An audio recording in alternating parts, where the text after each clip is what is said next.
Bonjour, nous sommes le vendredi 7 mars 2025 et le sujet, les tests réalisés entre SFR, l'opérateur FAI, fournisseur d'accès à Internet, et Nokia. On en avait déjà parlé l'année dernière concernant Nokia et d'autres entreprises de par le monde, aux États-Unis, en Scandinavie, sur des tests fibre optique FTTH, Fiber to the Home, c'est-à-dire la fibre jusqu'au domicile, avec des débits de 50, 100 gigabits, voire plus.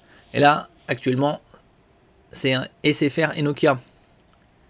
Un futur pavé de fibre optique de 100 gigabits par seconde se rapproche doucement mais sûrement. SFR et Nokia annoncent avoir réalisé une première en France, une connexion FTTH, Fiber to the Home, la fibre jusqu'au domicile, avec de la fibre optique 100 gigabits par seconde, ainsi qu'une connexion Open RAN sur le réseau 5G SA. Donc du progrès. La 5G a commencé à être déployée courant 2020. N'oubliez pas de vous abonner pour plus de news sur le monde de la high-tech ainsi que les bons plans, également sur mon Twitter et en description sous toutes mes vidéos. Vous pouvez les retrouver dans mes playlists. Pas connu comme étant le meilleur FAI, fournisseur d'accès à Internet du marché, SFR en a pourtant à revendre lorsqu'il s'agit d'innover sur ce marché qui continue d'évoluer à vitesse fulgurante. Bon, actuellement, le débit le plus élevé, c'est du 8 gigabits par seconde en symétrique, c'est-à-dire en réception et en émission. Presque aussi fulgurante que cette technologie, que cette nouvelle norme 100 GPON, testée par l'opérateur au carré rouge et Nokia qui ont réalisé là une première en France. Comme je disais précédemment, ils avaient réalisé ça en partenariat avec Nokia et d'autres opérateurs aux États-Unis ou en Scandinavie, parmi tant d'autres pays. Un pic de 82 gigabits par seconde en téléchargement. La fibre 10 gigabits par seconde sera-t-elle déjà dépassée dans quelques années? Est-ce qu'on aura du 100 gigabits pour les particuliers d'ici 2030? Peut-être pour les entreprises, PME, TPE. Pour les particuliers, ça, vers 2030, probablement du 20, voire du 50 gigabits. Est-ce qu'il y aura du 100? Peut-être dans certaines zones. Quel intérêt?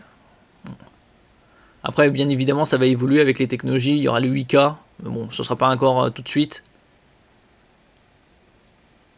Lors de tests réalisés dans les laboratoires de Vélizy, la filiale d'Altis annonce avoir atteint un pic de 82 gigabits par seconde en téléchargement grâce à la nouvelle technologie Nokia 100 GPON. C'est 10 fois plus que ce que proposent les offres Internet Premium actuelles. Oui, donc ça montre aussi la fiabilité de la fibre optique installée. C'est qu'elle est là pour des décennies, voire des siècles. Peut-être pas des siècles, mais il faudra peut-être changer quelques structures, mais au moins plusieurs décennies.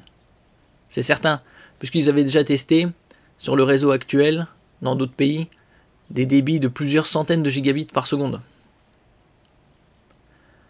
Nous constatons une forte demande d'accès Internet haut débit en Europe, les utilisateurs finaux comme les entreprises étant de plus en plus à la recherche d'une connectivité haut débit fiable, sécurisée et de haute qualité. Nos plateformes offrent aux opérateurs comme SFR les outils dont ils ont besoin pour augmenter la vitesse, fournir des performances supérieures, automatiser les fonctions et pérenniser le réseau fibre optique. Après, ils changent les fréquences des lasers et autres gammes d'ondes pour avoir des débits bien supérieurs. 2 gigabits par seconde sur le réseau 5G SA grâce à l'Open RAN. En parallèle des essais de cette fibre optique du futur, SFR et Nokia ont également réalisé des expérimentations sur la technologie Open RAN, Open Radio Access Network, sur les réseaux 5G SA, qui permet une interopérabilité entre les équipements radio de différents fournisseurs. Ceci permettra aux opérateurs d'être beaucoup plus flexibles dans le déploiement du réseau mobile et de ne pas dépendre d'un seul fournisseur. Bon, ça c'est encore un très bon point. La 5G a commencé à être déployée courant 2020.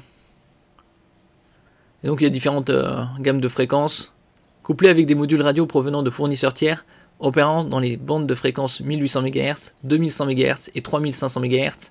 La technologie Open RAN a permis là aussi de faire un bond en avant. Durant le test grandeur nature, un débit de 2 gigabits par seconde sur les réseaux 5G SA a été atteint en agrégeant les 3 bandes de fréquences. Donc des débits similaires à la fibre optique actuelle. L'Open RAN pourrait quant à elle arriver bien plus tôt que la fibre 100 gigabits par seconde, d'autant plus qu'elle pourrait permettre d'accélérer le déploiement de la 5G SA. Orange et Free commercialisent déjà des forfaits grand public sur ce réseau, et SFR et Bouygues les réservent pour le moment aux clients professionnels. Après, ce sera une question de temps.